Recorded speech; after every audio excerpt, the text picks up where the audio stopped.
네, 아내를 보면서 이제 언덕 위로 올라오시는 그 우리 성도님들을 한 분 한 분 뵐 때 정말 더운 날씨에 또 예배의 자리를 올라오시는 그 모습들이 얼마나 아름답게 보였는지 모르겠습니다. 오늘 이 하루도 좀 숨쉬고 있는 그 자체가 하나님의 은혜인 것 같습니다. 한번 옆 사람, 우리 옆 지체들과 인사하겠습니다. 오늘 하루도 하나님의 은혜입니다. 네, 안 보신 분들 다시 보고요. 오늘도 하나님의 은혜입니다. 네, 오늘 말씀을 준비하면서 어떻게 이 무더운 날씨 가운데 청량 음료같이 그렇게 시원한 말씀을 전해드려야 될 텐데 말씀을 준비하다 보니까 정말 무거운 그런 말씀을 준비하게 되었습니다. 네, 오늘 본문을 통해서 우리 상하고 통회하는 마음으로라는 제의 말씀을 전할 텐데, 특별히 지난주에 죄책감 또 수치감 그런 단어들을 많이 묵상했습니다. 왜냐하면 생을 달리한 그런 한 사람의 죽음을 보고 참 안타깝게 여겨지는 마음이 컸기 때문입니다. 그러면서 폈던 성경의 말씀이 오늘 본문 시편 51편이었습니다. 안타까움 뒤에는 하나님을 만났으면 좋았을 텐데라는 그런 어떤 안타까움이 가장 컸기 때문입니다. 어떻게 보면 그런 죄책감과 수치감이 우리의 감정이라든가 우리의 마음, 심지어 우리의 생명까지 좌지우지할 만큼 큰 힘이 있는 것 같습니다. 그 근저에는 바로 죄라는 것이 자리 잡고 있습니다. 사단에게 억눌려 있는 그 죄의 문제를 해결하지 못하면 우리는 그 죄 앞에서 무참히 무너지고 마는 삶인 것 같기 때문입니다. 오늘 본문을 보시게 되면 다윗이 지은 시편입니다. 특별히 성경을 보시게 되면 요즘은 컬러 성경이 다 되어 있기 때문에 시편 51편하고 옆에 컬러로 적혀진 그런 글씨들이 있을 것입니다. 그것을 표제어라고 합니다. 시편은 하나의 시입니다. 또 기도입니다. 그렇기 때문에 거기에 따라서 음악적인 요소와 그리고 거기에 따른 설명이 표제로 나와 있습니다. 특별히 오늘 표제에서 언급하고 있는 것처럼 다윗이 밧세바와 동침한 후 선지자 나단이 그에게 왔을 때 바로 지은 시편이 오늘 본문의 시편입니다. 오늘 본문을 보면 죄를 범한 다윗은 하나님 앞에 엎드려 회개하며 하나님께 간절히 용서를 구하고 있습니다. 시편 51편을 한 절 한 절 읽으면서 다윗의 마음을 느꼈습니다. 또한 다윗의 마음을 하나님이 어떻게 여기실지 또한 묵상하게 되었습니다. 그리고 재차 다시 시편 51편을 읽다 보니 한 절 한 절이 구구절절하게 다가왔습니다. 성도 여러분, 오늘 이 시간 우리들은 다윗을 만날 것입니다. 우리가 알고 있는 다윗은 어떤 사람입니까? 다윗은 하나님의 마음에 합한 사람이라고 불릴 만큼 하나님 중심적으로 살았던 그런 믿음의 사람입니다. 그런데 그러한 다윗이 자기의 충성스러운 신하였던 우리아의 아내를 범하고 만 것입니다. 거기다가 다윗은 그 사실이 드러날 위기에 처해지자 밧세바의 남편인 우리아를 아주 비열한 방법으로 죽이는 죄까지 짓고 맙니다. 그렇게 하나님 앞에서 신실하였던 다윗이 이렇게 심각한 죄를 지었다는 사실 그 자체만으로 우리에겐 큰 충격입니다. 물론 누구나 죄를 지을 수 있는 것이 인간이지만 다른 사람도 아닌 믿음의 사람 다윗의 이야기이기 때문에 우리에게 주는 충격은 더없이 크다 할 수 있겠습니다. 이처럼 믿음이 좋은 사람이라 할지라도 조금만 신앙적으로 나태해져서 죄 문제에 있어서 둔감해지면 금세 죄를 범할 수밖에 없습니다. 사실 다윗도 자신이 온전히 선 줄로 생각했습니다. 그리고 죄에 대한 경계를 게을리할 때 바로 그 순간 사단은 이 다윗을 그 틈을 비집고 들어왔습니다. 그리고 처절하게 바닥으로 내동댕이 쳐버렸습니다. 그러므로 성도 여러분, 우리는 다른 것에 있어서만큼은 자신감을 가지고 또한 나아가도 괜찮겠지만 죄의 문제에 있어서만큼은 자신하지 말아야 하겠습니다. 다윗은 자기의 죄가 드러났을 때 변명하거나 부인하지 않았습니다. 실제로 다윗은 선지자 나단이 찾아와 자기가 저지른 그 죄를 직접적으로 말하지 않았습니다. 하나의 예화를 들어가면서 이야기를 했습니다. 그때까지만 해도 그 다윗은 그 이야기의 핵심을 파악하지 못했습니다.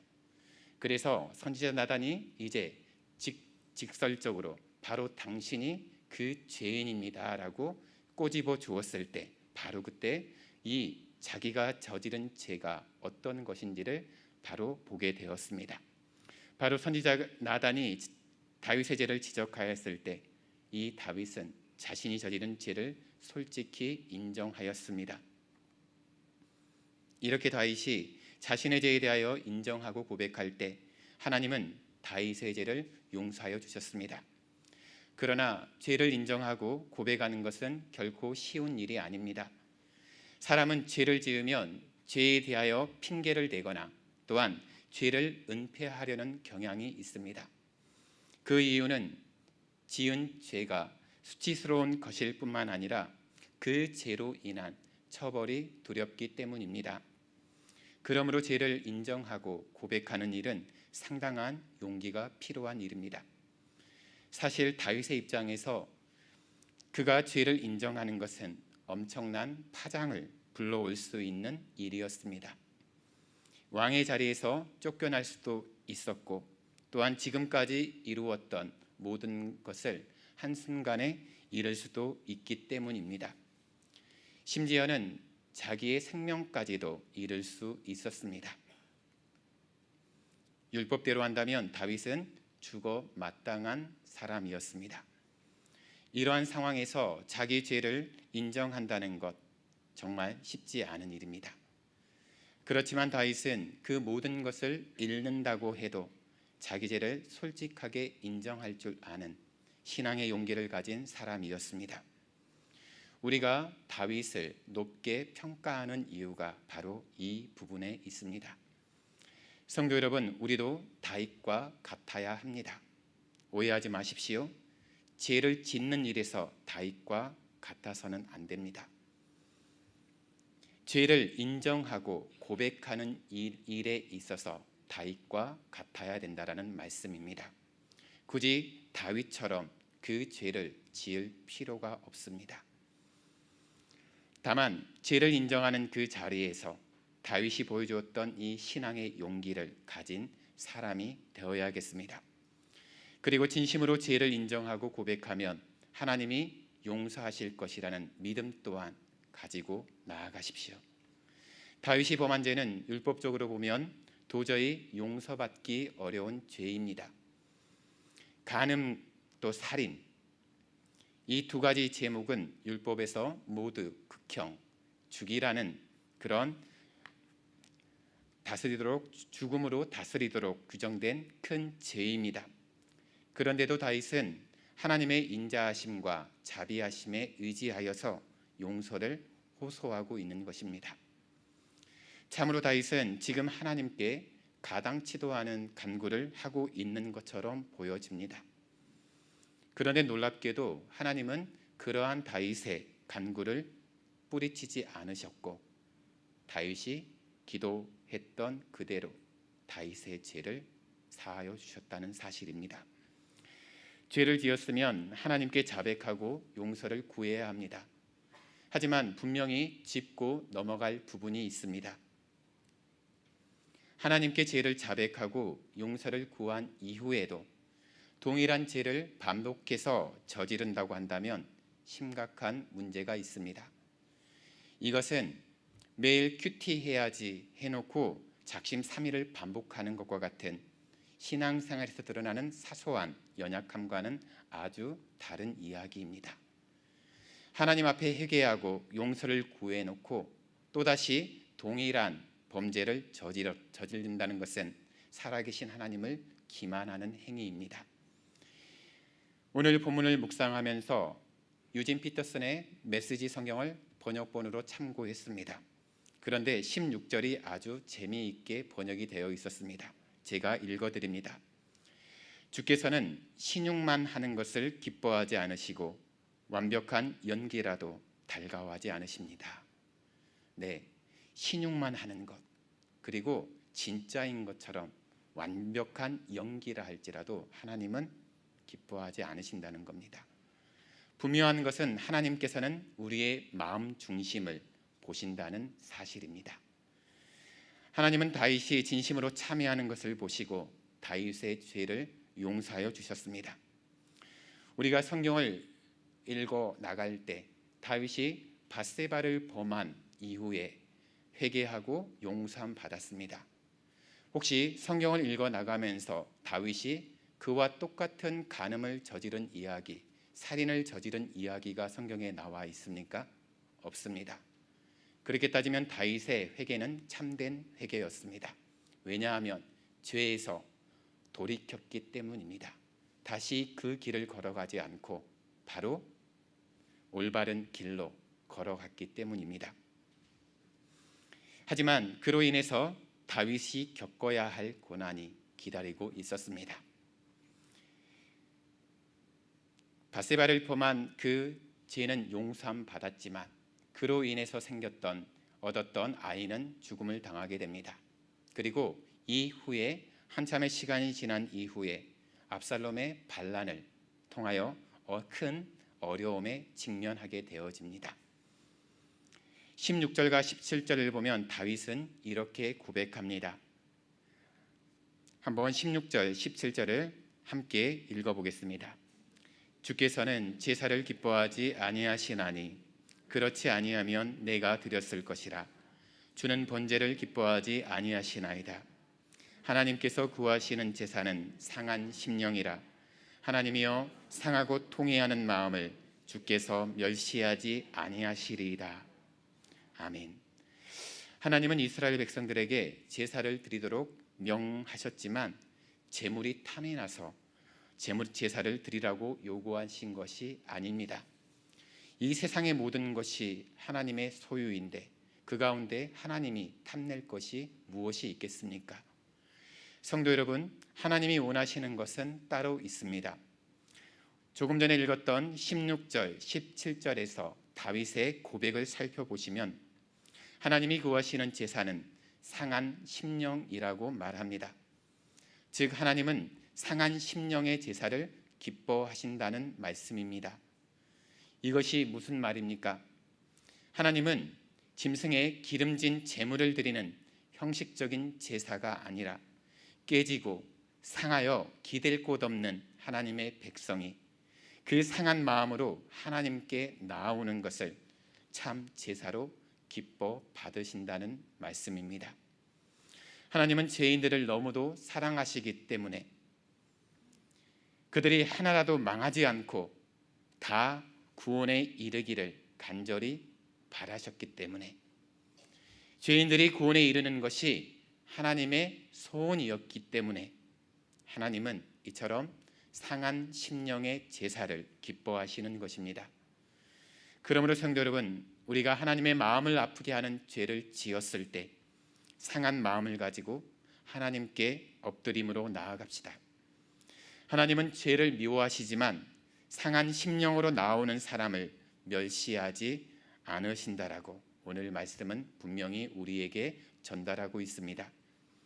그러므로 우리는 단지 말로만 죄를 고백하고 회개한다고 할 것이 아니라 진심으로 죄에 대하여 슬퍼하며 그 죄에서 돌이켜야 합니다.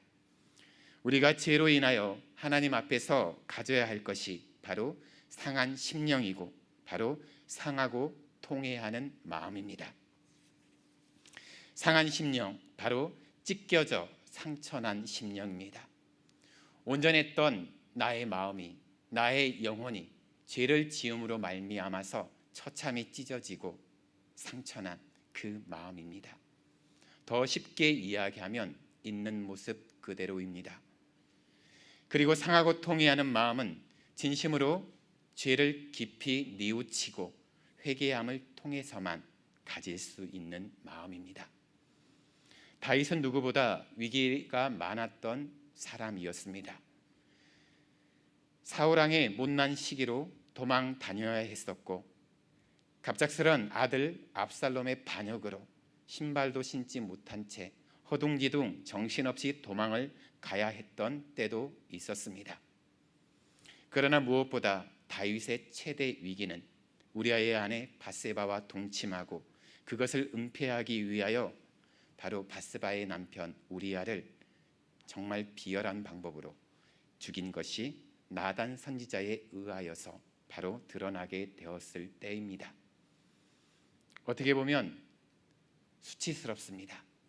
어떻게 보면 그 자리에 있는 그 자체가 정말 죽는 게 차라리 낫겠다라는 마음이 생길 수 있습니다. 모든 사람이 다윗이 어떻게 왕이 되었는지를 알기 때문입니다.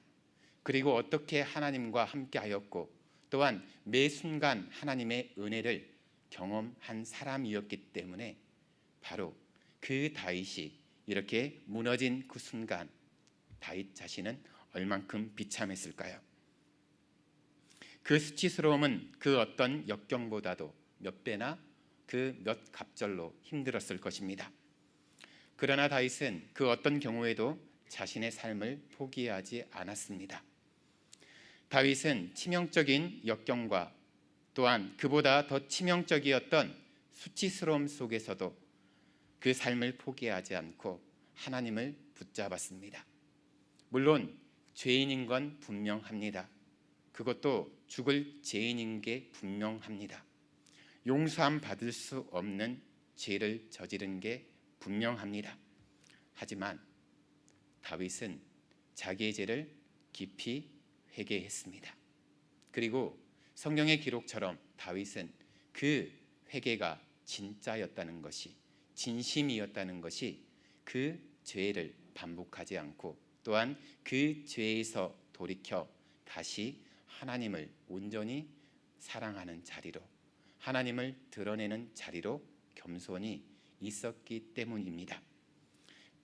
다윗은 결국 하나님을 붙잡으로 말미암아서 승리하였습니다.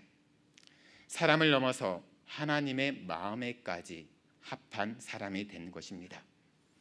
어떤 상황에서도 나의 연약함을 인정하는 것, 하지만 내 연약함을 묵상하는 것이 아니라 나의 연약함, 나의 죄됨은 인정하는 것이지 묵상하는 것이 아닙니다.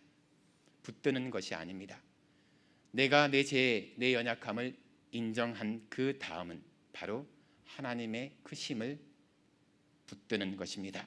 바로 하나님의 인자하심이 크고 하나님의 자비하심이 크다는 그것을 믿음으로 나아가는 것입니다. 여러분, 지금 우리에게 찾아온 이 기후는 정말 111년 만에 찾아온 무더위라고 합니다. 그만큼 참기 어렵고 또한 고통을 주는 날씨임은 분명합니다. 하지만 우리가 오늘 하루를 살아갈 때도 우리는 분명히 기억하셔야 합니다. 내 입술에서 또한 내 삶의 자리에서 하나님과 온전히 동행하는 것입니다. 그리고 내가 하나님 앞에 꾸밈 없이 있는 모습 그대로 나아가는 것입니다. 설령 우리 안에 하나님의 마음에 어긋난 그런 일들이 있다 할지라도 우리는 거기에서 넘어지시면 안 됩니다. 그렇다고 해서 죄를 미화시키지 마시기 바랍니다. 죄는 아주 나쁜 것입니다. 하지만 하나님은 우리를 끝까지 사랑하시는 하나님이십니다. 내가 죽을 죄인이라 하더라도 하나님은 끝까지 포기하지 않으십니다. 우리의 삶을 살아가는 자리에서 또한 신앙생활을 해나가는 그 자리에서 우리의 연약함을 인정하고 하나님의 크심을 붙들며 끝까지 견디어내시길 주님의 이름으로 축원합니다. 기도하겠습니다. 살아계신 하나님,